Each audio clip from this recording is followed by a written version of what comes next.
is a place that belongs to all of us, a place with a beauty all its own, a place graced by the presence of trailblazers, from Winston Churchill to the Dalai Lama, Audrey Hepburn to Masai Ujiri and the Toronto Raptors. Visionaries, leaders, artists, storytellers, athletes. Those who come here with purpose, with lifetimes packed full of experience and unique perspectives. Not all were in the history books. Not everyone a household name, but every voice important. This is a place that has the power to connect us all, a place that leaves us inspired, stirred, and most importantly, thinking differently. It's the go-to place for conversations that matter. And while this place has no fixed address, it is here, on this stage, at this podium, that our most valuable national resource lives: open dialogue. Join us here as we share the ideas that drive this nation forward. Join us in this place. Welcome to the club, the Empire Club of Canada.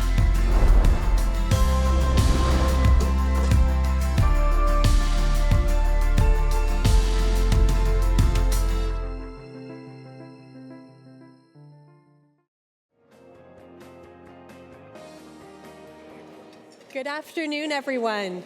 I'm Jenna Donaldson, Chair of the Board of the Empire Club, and your host for today's event. To formally begin, I want to acknowledge that we are gathering on the traditional and treaty lands of the Mississaugas of the Credit and the homelands of the Anishinaabe, the Haudenosaunee, and the Wendat peoples. I encourage you all to learn more about the traditional territory on which you live and work. Today's event would not be possible without the generous support of our sponsors. The Empire Club is a nonprofit organization.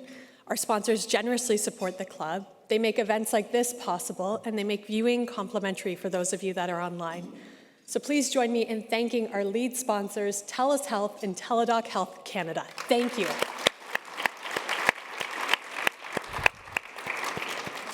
Thank you as well to our VIP reception sponsor, Scotia Wealth Management. Thank you for your support. And thank you to our supporting sponsors, LifeSpire and Santis Health. We appreciate you. And a big thank you to our event partner as well, because we could not have done it without the Canadian Medical Association. Thank you to the CMA. And we also deeply appreciate the ongoing support of our lead season sponsors, Bruce Power and Hydro One, and our VIP reception season sponsors, Waste Connections of Canada and Ellis Don. Thank you for making these happen. And finally, thank you to our media partner, the Toronto Star, and our AV partner, Bespoke Audiovisual. Thank you. If you have a question for our speakers, please scan the QR code that is found on your program. If you're online, use the Q&A function to ask a question. For those of you who are online, if you require technical assistance, reach out to our staff using the chat function. Here in Ontario, we have a government with a recently renewed mandate.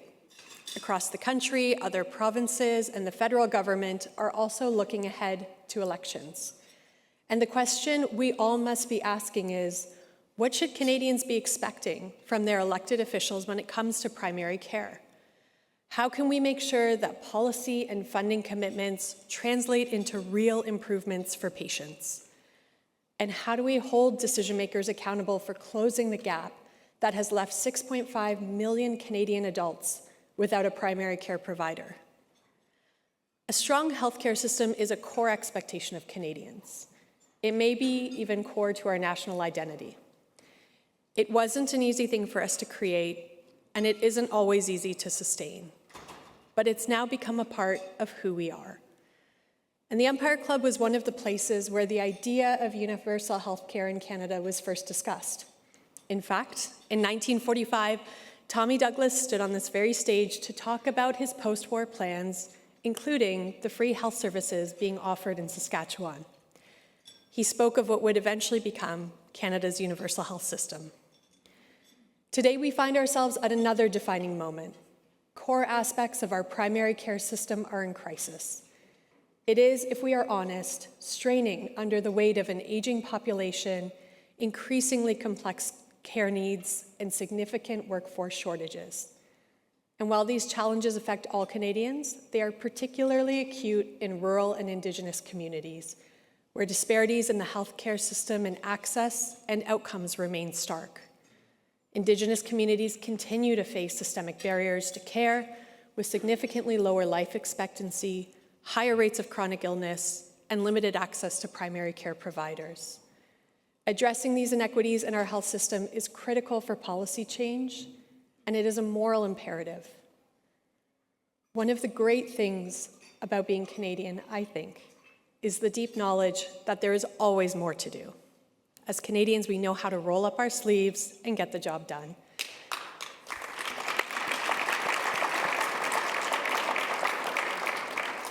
And thankfully, we have an expert panel here today to help us with that very thing and help us explore these pressing issues. We're all looking forward to hearing how we can make something that is good and something that is such an important part of who we are as a country even better. So to get the ball rolling, it is my pleasure to invite Saurabh Popit, Director of Business Development, Public Sector at TELUS Health, and my colleague on the board, our third Vice Chair of the Empire Club Board of Directors, to deliver opening remarks. Please join me in welcoming Saurabh to the stage.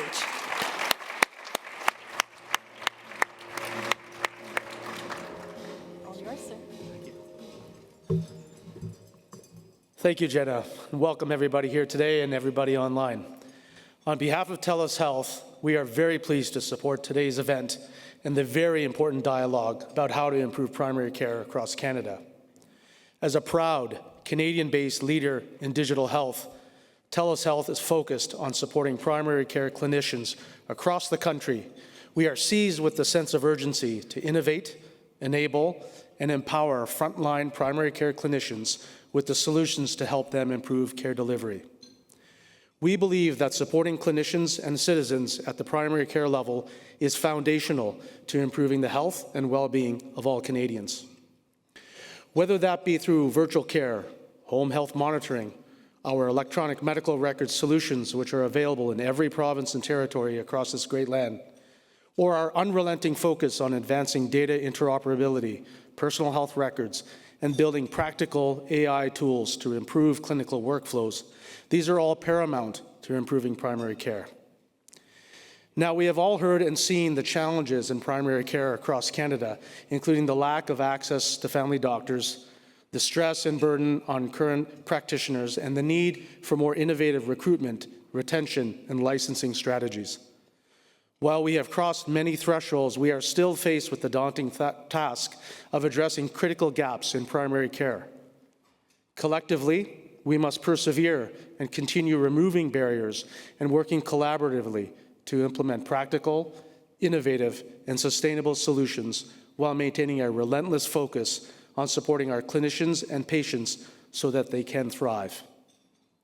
It's with this collaboration in mind that I'm pleased here to introduce Dr. Joss Reimer, President of the Canadian Medical Association. Now, the last time the Empire Club of Canada hosted a CMA president was in 2011, so we're very honored to have you here today, Dr. Reimer. Many of you know that Dr. Reimer is an expert in public health, health equity, physician leadership, and health communication, which is evidenced not only in her current role as CMA president, but also through her previous role as Chief Medical Officer for the Winnipeg Regional Health Authority. She was the medical lead and official spokesperson for Manitoba's COVID-19 Vaccine Implementation Task Force and spent 9 years as Director of Population Health at the University of Manitoba. Dr. Reimer practices maternity care at Women's Hospital in Winnipeg and has received numerous awards, such as the Humanitarian of the Year by Doctors Manitoba, Distinguished Alumni from the University of Manitoba, the Queen Elizabeth II's Platinum Jubilee Medal, and recently a recipient of the King Charles Medal. She completed her medical training at the University of Manitoba and McMaster University and holds a master's in public health focused on health communication. I look forward to hearing from Dr. Reimer and her colleagues here today, and I invite you all to please help me welcome her to the stage. Thank you.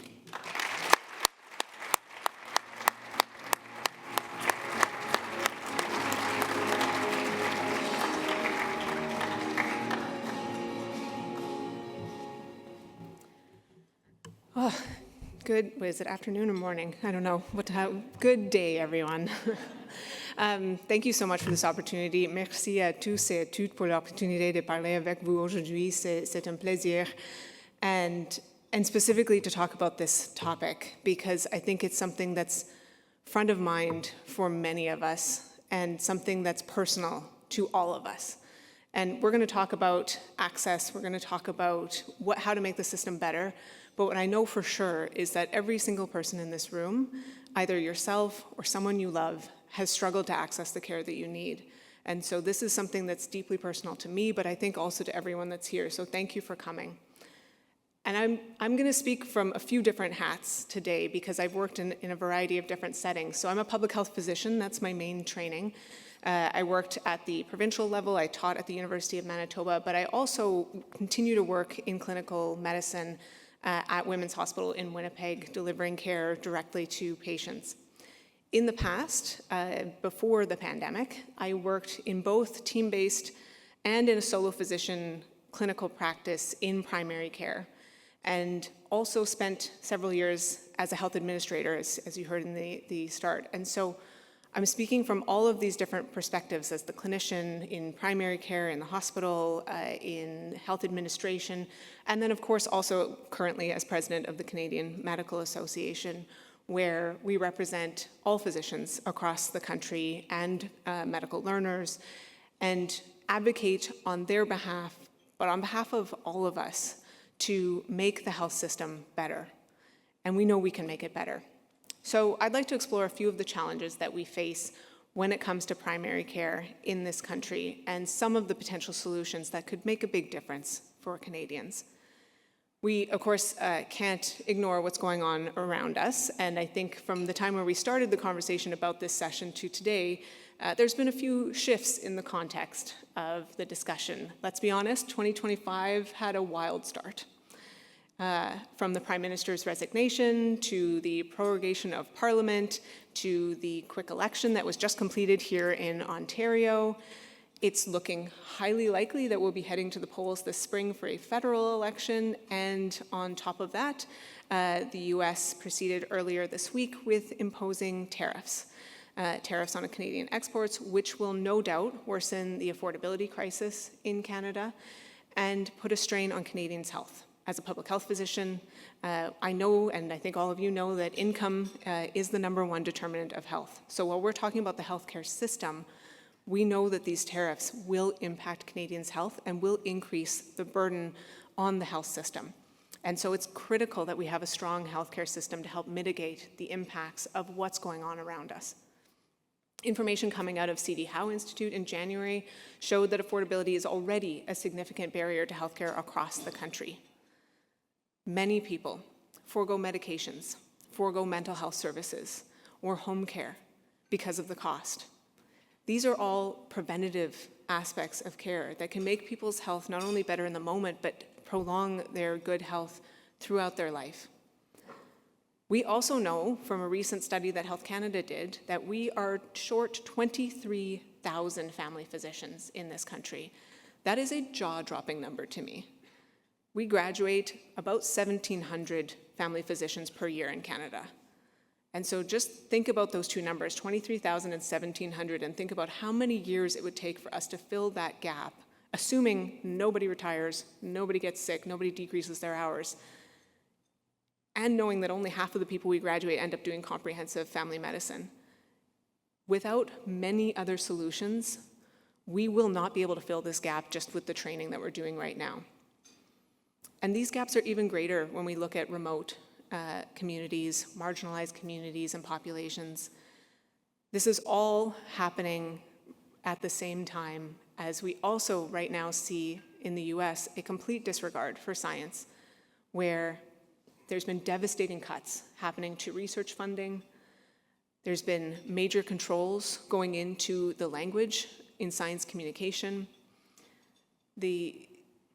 As a public health physician, we really depend on a lot of the work that the US does in public health. And so to see some of their public health communications just disappear is something that we're really struggling to grapple with, because they were a bit of a given that we had that partnership, that we had that resource, and to suddenly not have a reliable partner in this work means that we're going to need to step up in Canada.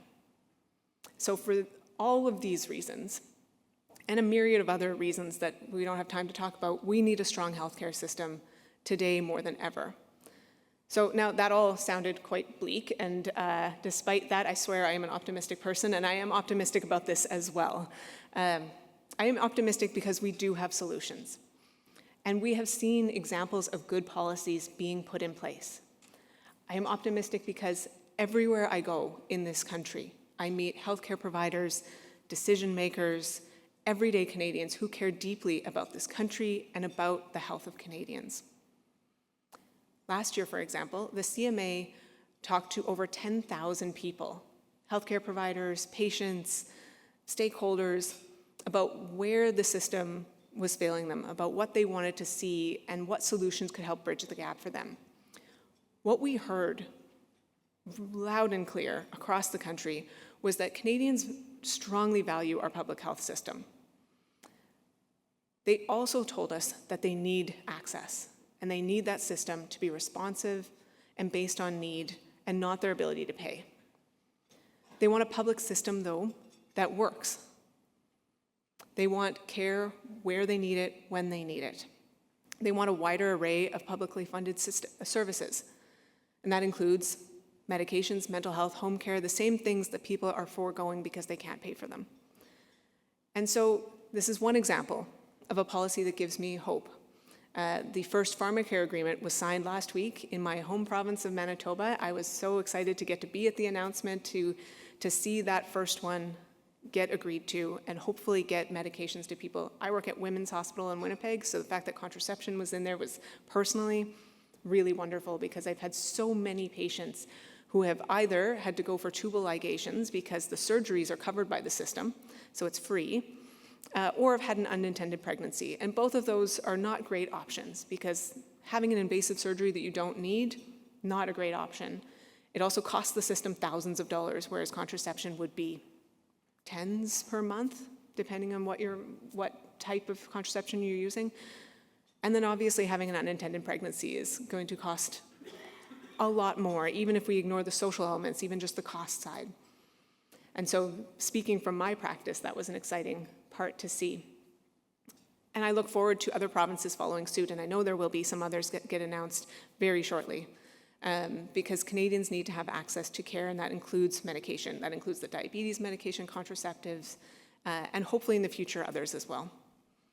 We also welcomed the clarity that the federal government recently brought to the Canada Health Act, and we agree that medically necessary primary care services should be publicly funded within a team-based approach. And I'm not going to delve too much into team-based, because I know we're going to end up talking about that with the panel, because I've talked to these two other physicians quite a bit, and we all agree on team-based approaches.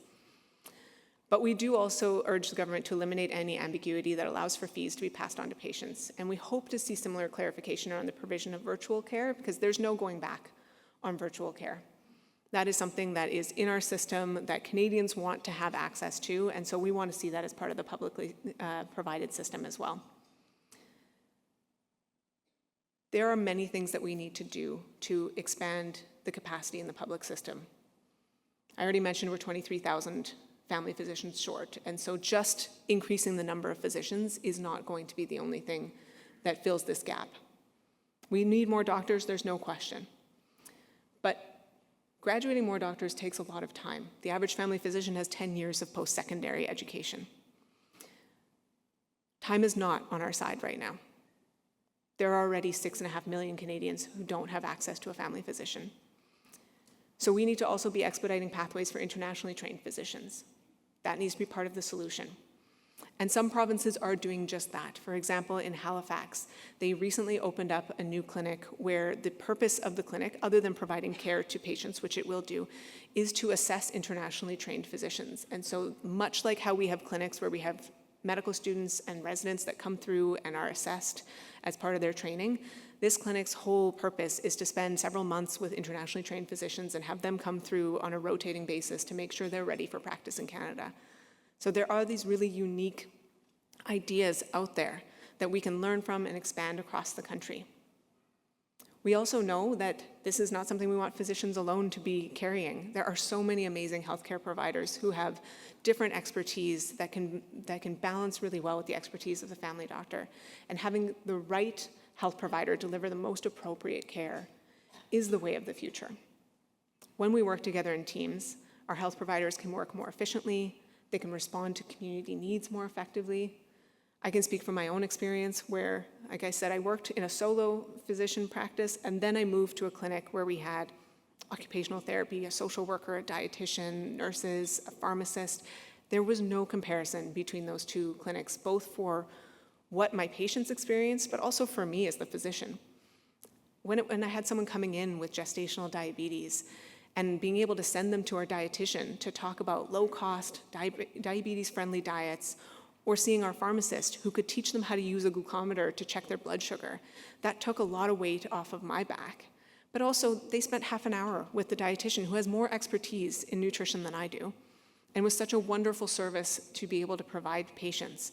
And sometimes they came in and just saw the physiotherapist. They didn't need to see me because they just needed some exercises because they're having some hip pain related to their pregnancy. That's what we want to see in the future, where we work together in these teams where we share a health record, where the physician is working with the other healthcare providers in the same space, and where we go in and we get the care from the right expert at the right time. We know this is something Canadians are ready for. A national survey that was conducted by Dr. Tara Kieran through Our Care showed that 90% of respondents are comfortable seeing other healthcare team members if recommended. That's a pretty big number. It's rare that you get 90% of people to agree on anything. So clearly, Canadians are okay with this idea. And the CMA has endorsed the Our Care standard, which is a new benchmark for assessing quality of primary care in Canada. And we're proud to support the second iteration of the Our Care survey, which is currently in the field to measure how care in Canada is stacking up against the benchmark. So hopefully we get to come back and let you know what the results of that are, but right now they're in the midst of doing that. Other solutions to expand capacity in the system include eliminating time-consuming repetitive administrative tasks. So this means bringing in AI and other technologies in a safe way, in a way that is going to be sustainable.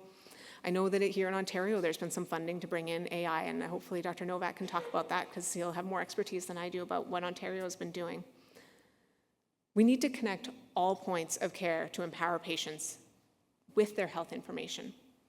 And there's major variation across the country how much access to our own information we as patients have. We need information and data to be interoperable, and by that I mean accessible, that we can see it, not just from hospital to hospital, but also from hospital to community centers. You want your doctor to be able to see what happened to you when you were in the hospital, when you come into the clinic. Because let's face it, it's hard to remember everything that happened. When I go to my own doctor, and I am a doctor, I walk away going, okay, they tell me to take this twice a day, or is it once a day? Am I supposed to go up or down if it doesn't work? Like, these are hard things to remember. And you want your doctor to see what medications you've already tried, when you had a bad reaction, what somebody diagnosed you with if you were in a different province. These pieces of information can sometimes be life or death. Sometimes I don't know that someone's had a bad reaction to something, and if I prescribe it, they could have serious consequences. And so we need to invest in being able to communicate throughout our electronic systems. We also need to support our healthcare providers so that they can thrive in their work. When I talk about administrative burden, it's not minor. Our family docs, depending on what survey you look at, spend 10 to 19 hours a week doing paperwork. Like 19 hours a week, that's a half-time job on paperwork. Like, think about how much more we could do, how much more care we could provide if we even cut that by a quarter. That's a dramatic amount of time that's being spent not caring for you.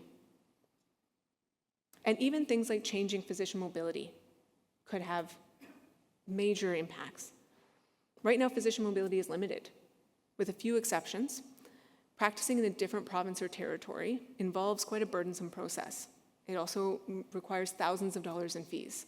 So if I am living and working in Winnipeg, where I am, and Kenora, which is not far away, it's a 2.5-hour drive, really nice lakeside town that Winnipeggers love spending time in. Let's say their ER needs help for the weekend. I can't go help out. Not only because I really shouldn't work in the ER, you wouldn't want me as your ER doctor, but separately, even if I was an ER doctor, I can't go help out there because I don't have a license in Ontario. And so I would have to apply for a license in Ontario. I would have to pay the several thousands of dollars to get that license. There's also even beyond the license, I would need to get privileges at the hospital. There's many steps. But how many Winnipeggers who already love to spend their summers in Kenora would be like, yeah, I'd go there for a weekend, that sounds great. Or who would be willing to go up north for a week every couple of months to a community that doesn't have a doctor living there? But do they want to apply for a license and pay thousands of dollars? Maybe not. This fragmented approach contrasts with the spirit of the Canadian Free Trade Agreement to support mobility rights of workers, and patients are the ones paying the price. So we particularly were excited to see that there was a creation of a national registry of physicians. So it's being worked on right now. I feel like we're about to roll it out with details any day now, but the Medical Council of Canada is going to have this registry so that across the country we can see who's where and whether or not they're in good standing. And that's a first step towards mobility, because if we all can agree on who's where and whether or not we think that they're a trustworthy doctor, maybe we can get things going. And right now, when we're talking about interprovincial trade barriers and labor mobility barriers, I feel like this is the time to move that topic forward. We also want to expedite tailored processes to make sure that qualified international medical graduates can safely practice in Canada. And sometimes their training is quite different than ours, so it's not just as simple as saying, yep, you're good to go be a family doctor. Because some people will come with training where they've never treated children, or they've never treated women, and you obviously aren't going to be able to say, just go run a family practice if you've never treated children. And so having things like the clinic in Halifax, where they can do that tailored assessment to figure out what someone can do, is something that will benefit all Canadians. But it requires investments, because you have to pull doctors out of their own practice to go do those assessments.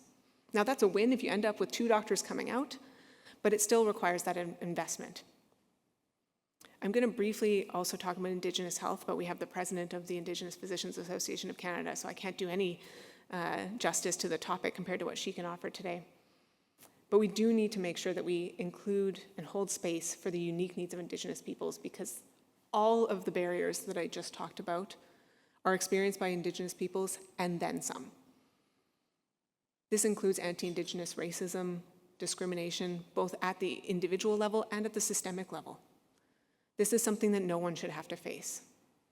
In September, the CMA apologized for its role and the role of the medical profession in the past and ongoing harms that First Nations, Inuit, and Métis peoples experience in the Canadian health system. And now we're working towards a reconciliation plan. It's a plan that outlines how we will advance health and well-being alongside Indigenous peoples and make measurable ongoing improvements to their health and wellness, supported by a transformed health system.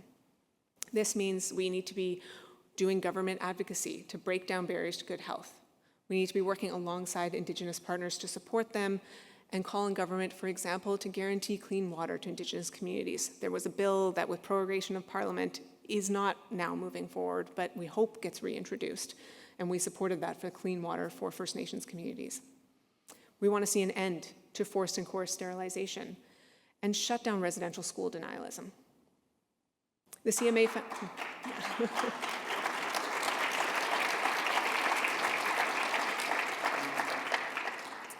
The CMA Foundation is also working to support Indigenous-led work. For example, the Winds of Change is a national standard for cultural safety and humility in the development with the Health Standards Organization. These are just a few of the ways that we can and must do better to protect Indigenous people's right to health. Now, something as a public health physician that is front of mind for me always is misinformation. And it may not be front of mind when we talk about the primary care crisis, but let me tell you why they absolutely are deeply related. We did a survey and we found that 37% of Canadians say they have no choice but to get their health information online because they don't have access to a family doctor. 23% told us that they've experienced harms because they followed advice they saw online. That's 23% who first recognized that that's what happened and are willing to admit it in a survey. So a quarter of Canadians are experiencing harm based on lies that they're seeing online. It's spreading at an incredible rate. And so it is not an exaggeration to say health is at risk. We know that a quarter of people are recognizing that in themselves, and more are not recognizing it. And when we have this double crisis of no access to care and misinformation online that gets pushed at us from social media algorithms, it spreads way faster than the truth. We know that. We are seeing real outcomes because of that, and everything happening south of the border, misinformation does not respect borders, and we are impacted by that as well. We've got measles outbreaks happening in both countries right now, and that's devastating. As a public health physician, I find it heartbreaking to hear that a child died in the US from measles because the measles vaccine is 97% effective to prevent measles. That should not happen. We have the tools. And care providers play a critical role in helping Canadians understand what's true and what's not when it comes to their health and how best to look after themselves. So not only do we need to make sure that as the CMA and other organizations that we are trusted sources of online information, but we've got to fix this access problem because it's one thing to know where to find online information. It's entirely another thing to have a trusted health provider that you can have those conversations with who can help you interpret everything you see online and apply it to your own health. So when so many Canadians just can't access medically necessary care, we have to use all of the tools at our disposal to strengthen the health system. I am grateful for the chance to be here with my colleagues today to discuss how we move primary care beyond crisis. I dream of the day where we're not talking about a crisis. We are always going to want to do improvements and make things better, but let's get out of this crisis. I look forward to the conversation with these experts that we have. Thank you so much for the time. Merci beaucoup. Miigwech.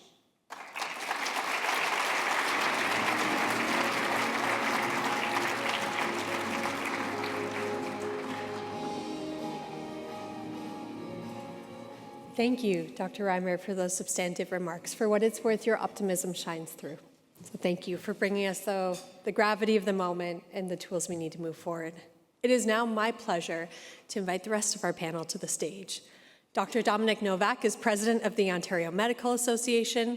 He is also a family physician at Women's College Hospital and a faculty member at the University of Toronto's Department of Family and Community Medicine and the Dalla Lana School of Public Health. Please join me in welcoming Dominic to the stage.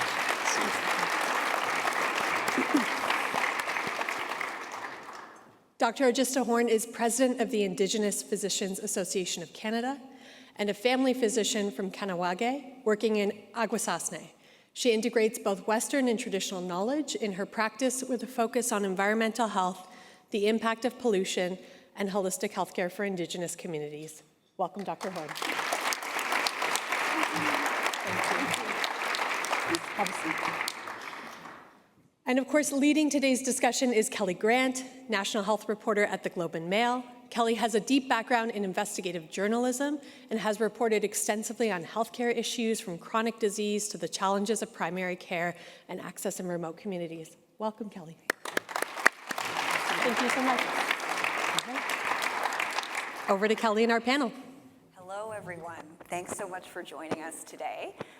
Before we dive into what I'm sure is going to be an interesting and exciting conversation, I want to let everybody know I'm holding this iPad because towards the end of this session, we're going to be taking some questions from the audience. So I think Jenna mentioned earlier that if you do want to submit a question, you can do it electronically, and I'll go through the iPad and hopefully take some from you in the audience. So here we are.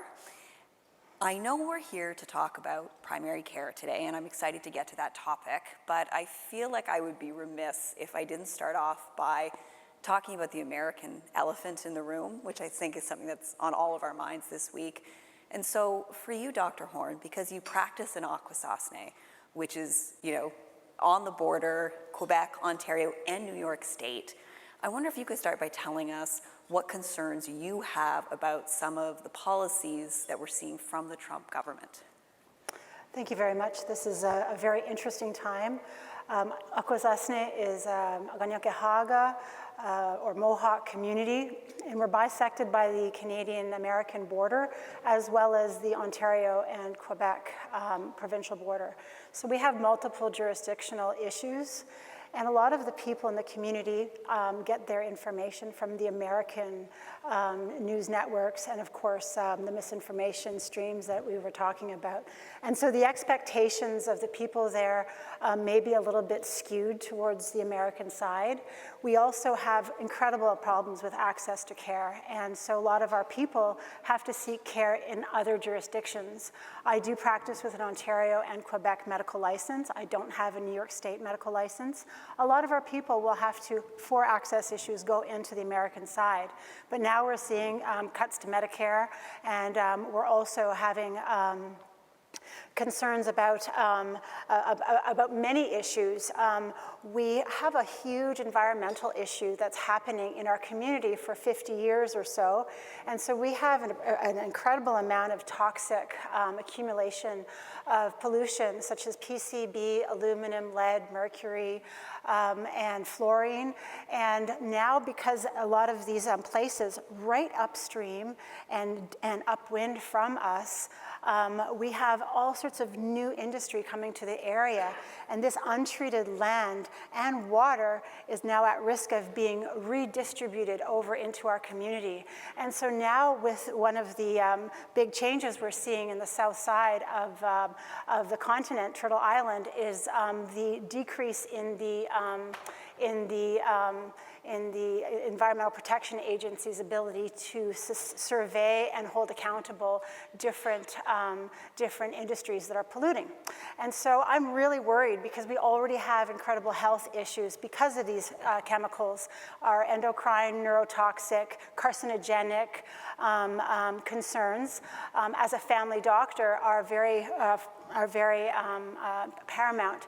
And also, we are not able to monitor. We don't have any surveillance systems. How can I actually, as a family doctor, clinically address something that is environmental? We're not really looking at that, and right now, this is across the board.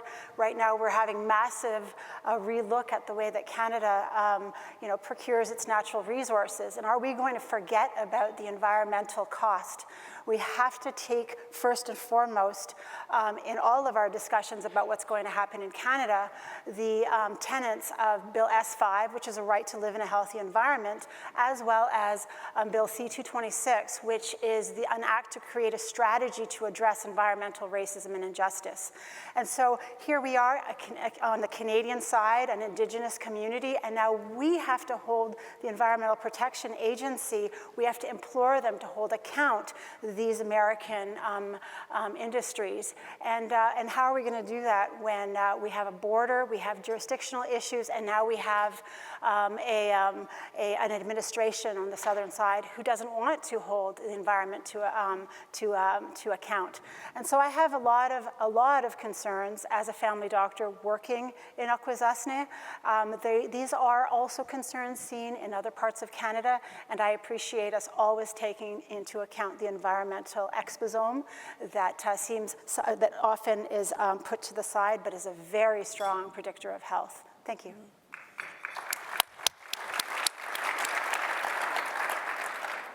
Those are all issues we're going to have to be keeping a very close eye on as a country. But just to get back to sort of politics for a second here, I wanted to turn to you for a second, Dr. Novak, particularly to talk about the outcome of the Ontario election and the fact that when it comes to primary care, the sort of major development we've had here in Ontario is that the provincial government has appointed Dr. Jane Philpott to lead a primary care action team. And her main sort of vision is one in which every Ontarian has access to a family doctor and a family health team, but that people are assigned based on where they live, based on their postal code, which is pretty different, as I'm sure all of you know, from how you go about getting a doctor today, which is kind of beg, borrowing, and stealing your way onto whatever roster you can. So I wanted to ask you, Dr. Novak, what you think about that vision and whether you think it's possible. Yeah, lots of thoughts. I'll start by asking, who here has a family doc or a health home right now? Raise your hand. Around maybe half of folks, or maybe a bit more. And actually, I'd say this is a more connected room than what the majority of Ontarians or Canadians have in terms of access to the healthcare system. This has the potential to be historic, right? If we connect everyone to family doctor, to health home, it has the potential to be historic, legacy defining for our government here in Ontario, and rebalance our healthcare system in terms of it being, again, a source of pride for all of us. And a part of how this has to happen is, let's say you have a family who's a newcomer to Ottawa or the GTA or Timmins for that matter, anywhere in Ontario. They have to have a way of getting access to primary care, to family doctor, to health home. That's true on one hand. That's geographic attachment. On the other hand, it's also true that the relationships matter. So any family doctors in the room here? Are people training to be family doctors? You get a round of applause for our family docs here and there. So I'll say we've done lots of studies on this, and the relationships matter. If you have a relationship with your doctor, your health professional, you're more confident in your care, you get better care, you use fewer tests and healthcare resources, you probably live longer as well, and at a lower cost to the healthcare system, and you preserve the parts of our system that really need to care for those really sick people, like hospitals and emergency rooms, for the people who need them most. So the relationships matter. Sure, we need to find a way for everybody to be connected. That can be historic, and it will be historic with the right leadership from this government. And we're ready to work with Dr. Jane Philpott, a remarkable physician leader, to getting that done. And at the same time, we have to preserve what makes those relationships with your family doctor truly special and make a difference for people in the healthcare system.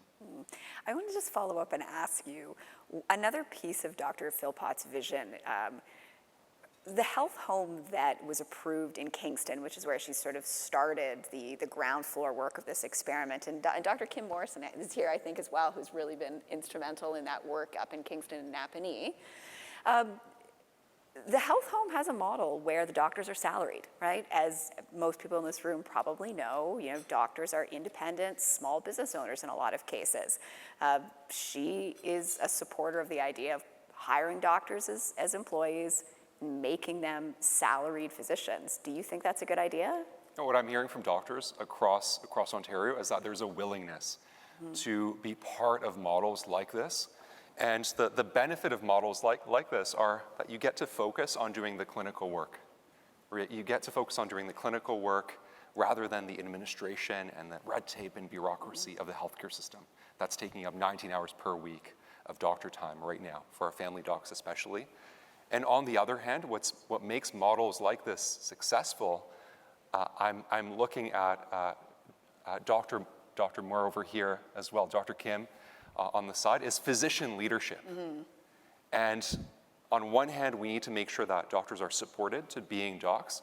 On the other hand, it's so important that we have physician leadership in these models to make these teams successful. And some of the best teams I've seen have had dyads of physician leaders and administrative and healthcare leaders working side by side to getting things done for their community.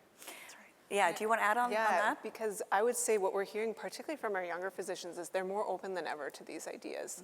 The fee-for-service model is something that was pushed for by, I think, even by the CMA many years ago, but as things are shifting, as the stresses on running a clinic seem to be increasing, I mean, even when we think about the tariffs, our family doctors, they have to pay for everything in their clinics. So they're paying for all the medical equipment, but they're paying for the toilet paper. They're paying for everything. So and they can't raise their prices if their costs go up.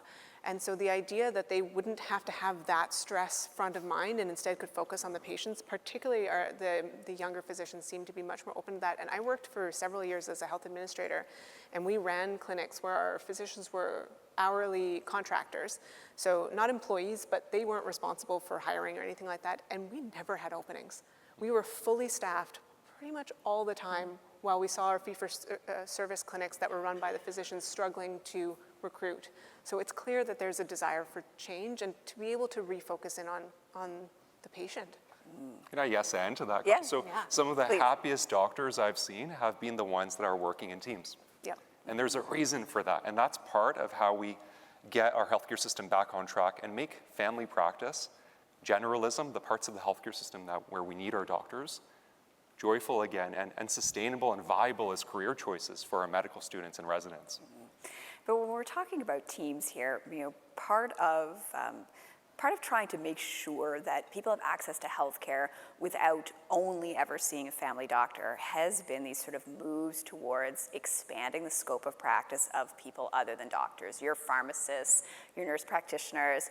I sometimes hear doctors kind of get their backs up at the idea, the suggestion that perhaps, NPs could do their job or pharmacists could do part of their job.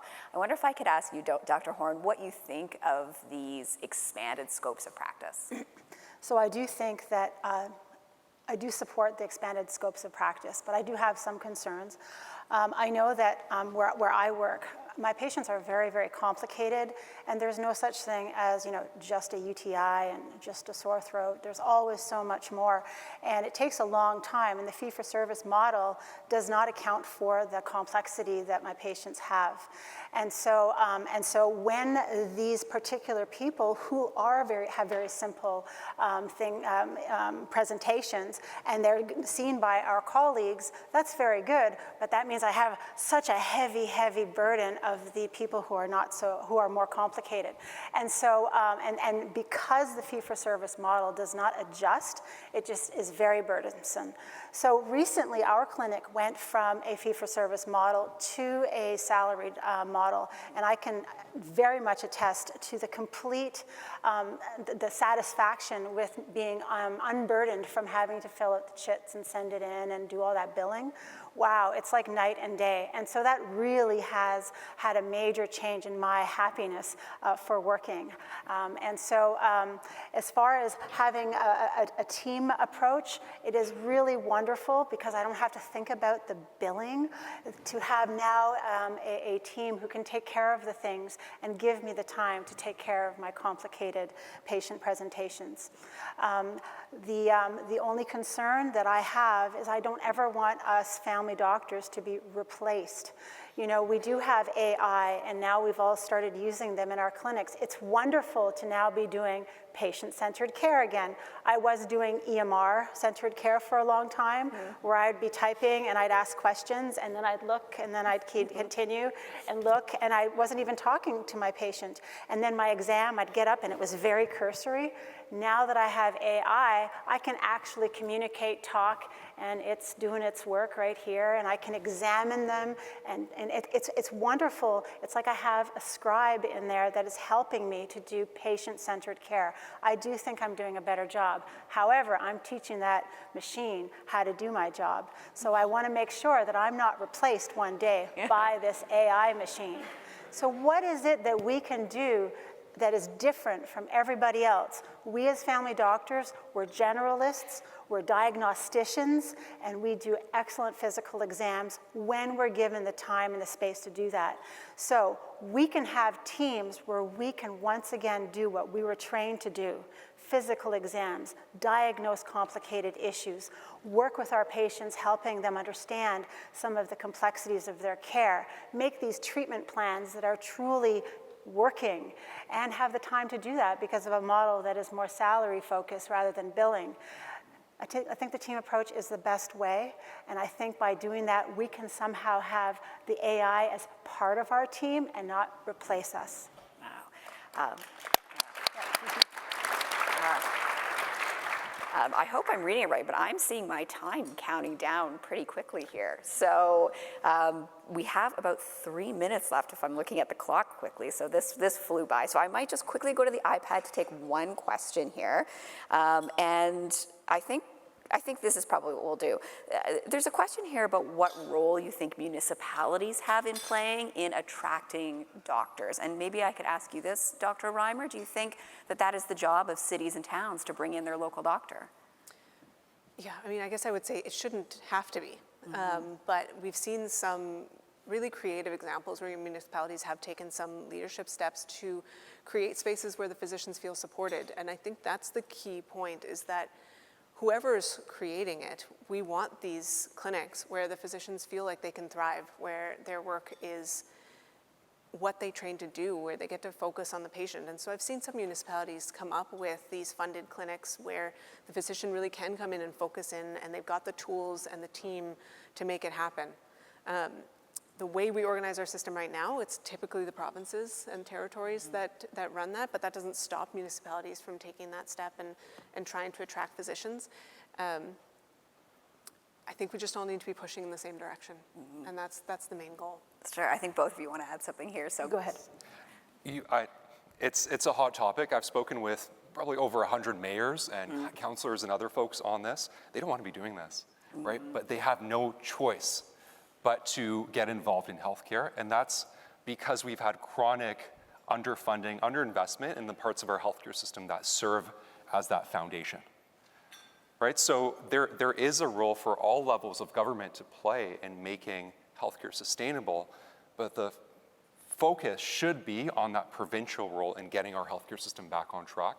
That's why I'm encouraged and optimistic about the announcements that we've heard in getting everybody a family doctor in Ontario as one big example, and the work led by Dr. Jane Philpott. I will say that when a community is trying to attract a doctor, it's not just the doctor, but the doctor's family, their partner, the children. What kind of schools are available? Is there affordable housing? Are there places, green spaces? Are there safe places to participate in the environment? All of the stuff that makes up communities. And so it's not just the doctor and coming and having a salaried position. It's all of the other supports that are not necessarily health. But this brings me to the second thing. Public health includes all of the other social determinants of health. So we're talking about clean water, waste management, roads, public utilities, all of these things that make it, that are very much part of health. And so that really is the purview of the municipalities. And so it's not just creating medical spaces, but community spaces that will also help with public health. And I think those are part of the magnets that will attract a family doctor to those places. All right. Well, thank you to all three of you. I wish we had a longer time to talk. There's so many great questions on my iPad here, but unfortunately we are out of time, so I'm going to turn things back over to Jenna, I believe. All right. Good job. Can we get up now? Okay. I feel like we can get up? Yeah. Okay. All right. Thanks a lot. Appreciate it. What a great substantive conversation. Give our panelists one more round of applause.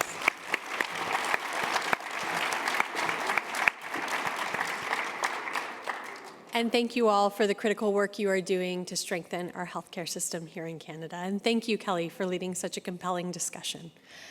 I also want to extend our gratitude to Teladoc Health Canada for supporting today's event. And so it is my pleasure to invite Joby McKenzie, Managing Director at Teladoc Health Canada, to share a few words of appreciation. Welcome, Joby.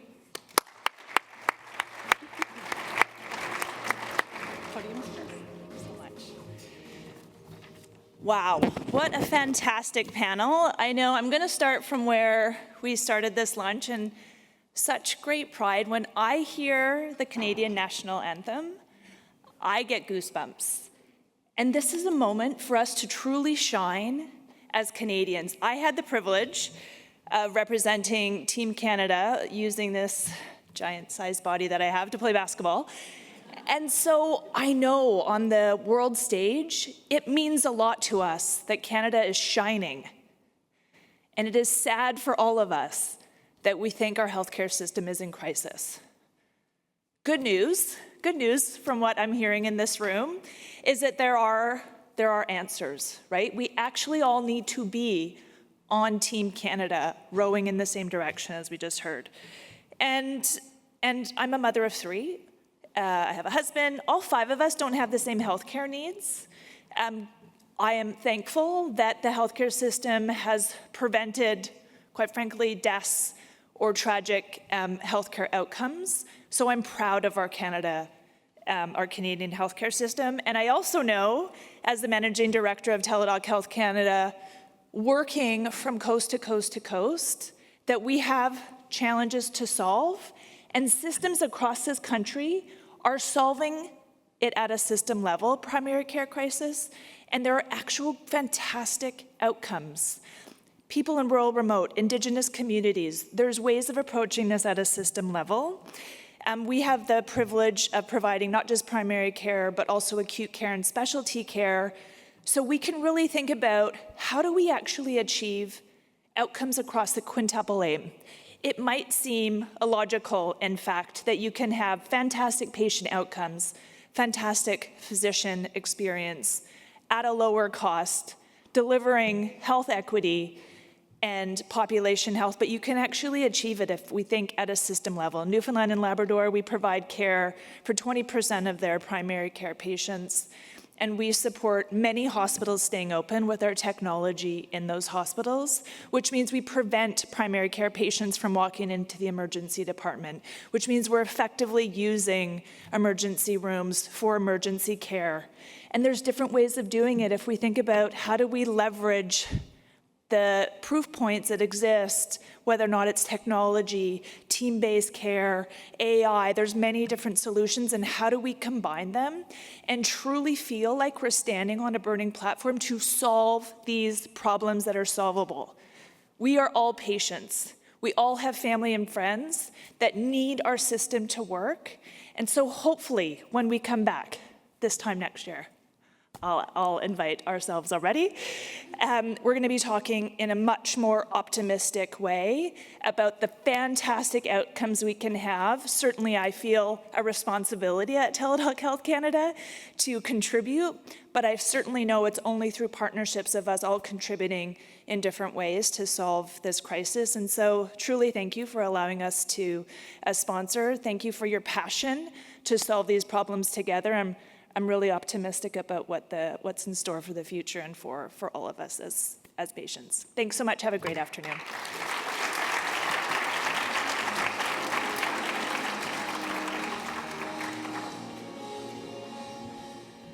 Thank you, Jovi, for those passionate remarks and for what you are doing to support healthcare here in Canada. Thank you again to our panelists, to our sponsors, to all of you for joining us today. I'd also like to just take a moment to recognize our students and young leaders we have in the room. We have students from Queen's, from U of T, and from the OMA, I believe. Welcome, we're glad you're here with us today.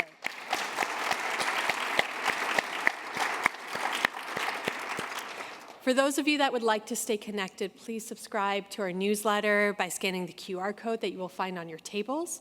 We also have an exciting new membership program, so if you're interested in knowing more about that, please see our staff at the registration desk to get a bit more information and be one of our early adopters. I also hope you will join us for 2 exciting upcoming events. On March 20th, we are hosting a first-of-its-kind event here at the Empire Club, specifically focused on women's health. Terry Hart is going to sit down with Carly Farrow, President and CEO at Trillium Health Partners, Joanna Griffiths, founder and president of NICS, and Dr. Wendy Wolfman, director of several women's health clinics at Mount Sinai. So that's one you won't want to miss. And on April 23rd, we will be hosting an event on different approaches to longevity. Dr. Kashif Rashad, LifeSpire's medical director and co-founder, will be coming together with Dr. Samir Sinha to speak about the science of aging and longevity practices. And to round out that discussion, Alex Basharat of Scotia Wealth Management will be talking about how living longer impacts your approach to financial planning. Tickets for both events are on sale now. As a club of record, all Empire Club events are available to watch and listen to on our website. A recording of this event will be available shortly. Thank you all for being here today, for being a part of this important conversation. I wish you a wonderful afternoon ahead. This meeting is now adjourned.